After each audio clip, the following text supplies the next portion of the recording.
I'm going to try and keep this short so we can get on to the presentation. So if we get into too many questions, we may need to just take them offline and talk about them afterwards, but I'll try and cover everything. So, first thing is we have, I think, 31 apologies for people who couldn't make it. I'm looking through, yeah, okay. So I'm not going to name them all, but they did say they couldn't make it. The second item here is you should have received in the early pack by email or by post series of bits, including the minutes from a year ago, which I'm sure you all avidly read and checked. Yeah, so I don't think there's anything too contentious in there. Can we assume that those minutes are all approved?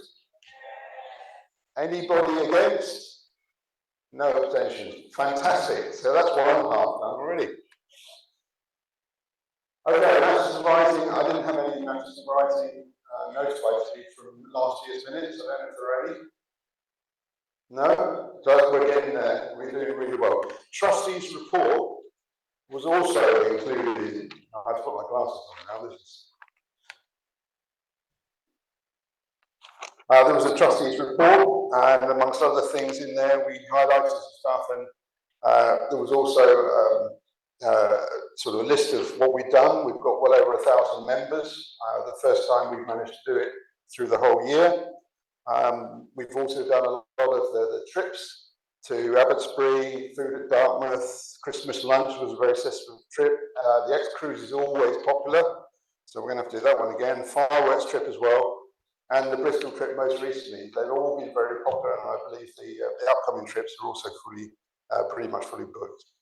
All right, we've had some great monthly talks. The local hubs have been a very successful extra. For those of you who are participating in those, that's great.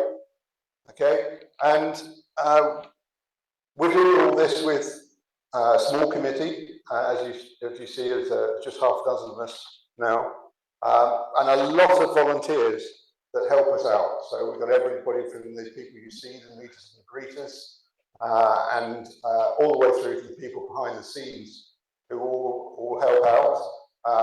Things like the Beacon database, the website, the Facebook page, all of this stuff are done by volunteers, and I just want to express a big thank you to everybody.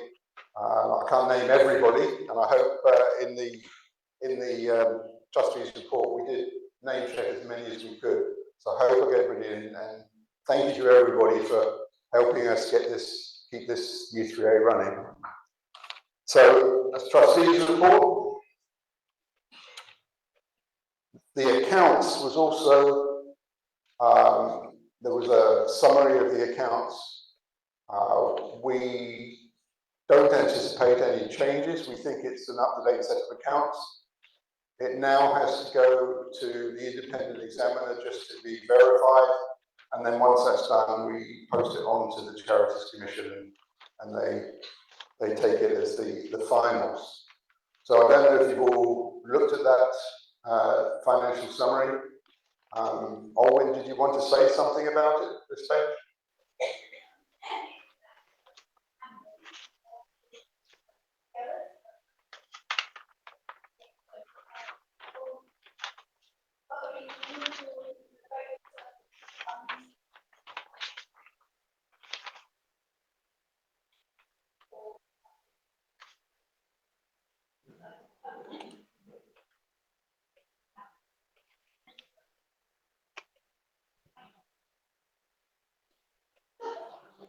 Okay. So yes, I mean, one of our challenges as a charity is that we're not meant to make a profit, so we don't want to carry a lot of cash through. So kind of balance, and I think we'll see some more coffee mornings and things just to use up some of the cash. So can I then take a show of hands on approving the finances? That's very good. Anybody against? Well, fantastic. Right. Thank you very much, Alwyn. That's great, that bit. Okay, we mentioned, and you mentioned the subscription is staying at £12. Inflation is slowly eroding the value, but at the moment we've got enough cash in hand that we can keep this going. And I know for all of you, and I thank you very much for those who've been moving away from cash and cheques, which are becoming harder and harder to deal with as all the banks keep closing down. Thank you to all those using backs and standing orders. We certainly don't want to change to £12 now. You've got effort of that all done. Thank you. Right, what are we on to now? We're on to this one. Oh, that's also easily readable. So there were only 6 submissions for committee members. The 6 that have been running it for the last 12 months. We did start with 7, but sadly we lost Alice late last year. So we've been running as a committee of 6. These were nominated. Can I have, I think, just again a show of hands to say you all approve these nominations?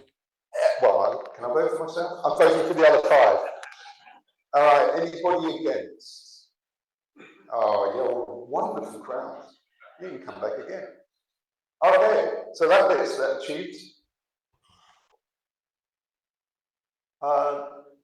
And what I will say on the back of that is, as you mentioned, we've got a lot of people who work behind the scenes doing things, but we only have the 6 core committee members. We're aware of our mortality and also cautious of the 95 bus, which you always try and run us over. It would be good if we could attract 1 or 2 more members to volunteer to come up with us onto the core committee, just so that we have a little bit of scope for people to go on holiday and things. So if you would be interested in this, then just contact us. We have a committee meeting on usually the Monday for the monthly meeting, once a month. And you're welcome to come along and just sample and see what we do. There will be tea and coffee, and sometimes there are biscuits. So just contact one of us and come along and see how we do this. Okay. Any other business? I think I had a question before about the Facebook group, which I should cover. There was the work we've done recently in getting the new website up. And I don't know if I've mentioned the new website. I hope you've all seen the new website. It's very much a work in progress with some new stuff going on. The member login is just being put together and activated now, which means that if you're logged in as a member, you can get to see a lot more rich content, sort of content that we wouldn't want the whole world to be seeing, not public facing, but in behind the membership, we can put in a lot more stuff, things like people's personal phone numbers and stuff that we wouldn't want to put out on the public side. So there's a lot of stuff coming on the website. In my contract, if I mention it 5 times a week, I get a chocolate biscuit at the next meeting. So we see the website as the main conduit from social media and getting into contact us and join. The Facebook group has been in existence for a few years and been very well supported and run great by Ian, but it's kind of run its course and it's not in any way connected to the website. It's not integrated, so we just feel that we didn't need 2 media interfaces into the u3a. So we asked Ian if he could change the name so that it could carry on as a standalone Facebook group, because there's a lot of supporters out there. There's nearly 600 members out there.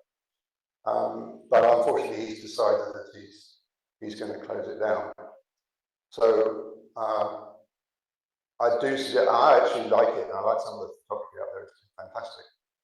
So I do suggest if anybody wants to take it on, they contact Ian and see what can be arranged.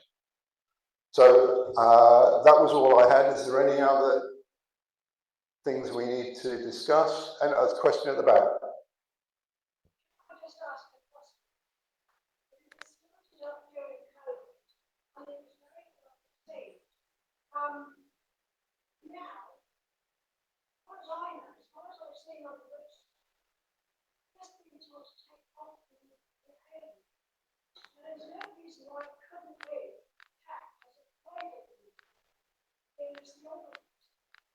Indeed it could, it's just that we don't want it to be seen as the route into the u3a, the official route in, because it isn't really suitable any longer. But it can certainly carry on, and we suggest it got called something like Friends of the u3a or Exmouth Oldies or anything. It's fine, the content is fine, it's just that it isn't any longer our main route to attract people to the u3a.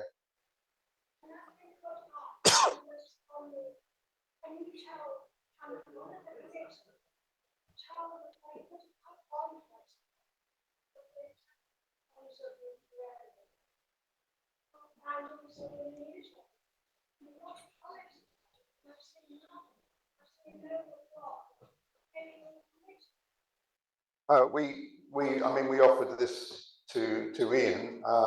He's the sole administrator, so what we do is really down to him to put the message out there. But we can ask him to put something a little bit more explanatory out there. I think that's probably a fair comment. He doesn't know what information is other than it should be u3a. And you need to have that sort of exposition up on and also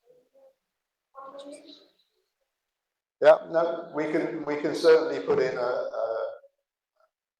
bit more detail if you wish, but Ian did have what I think is the story, the logic behind this, so we can expand that if he's happy for us to put it out. Any more? Okay.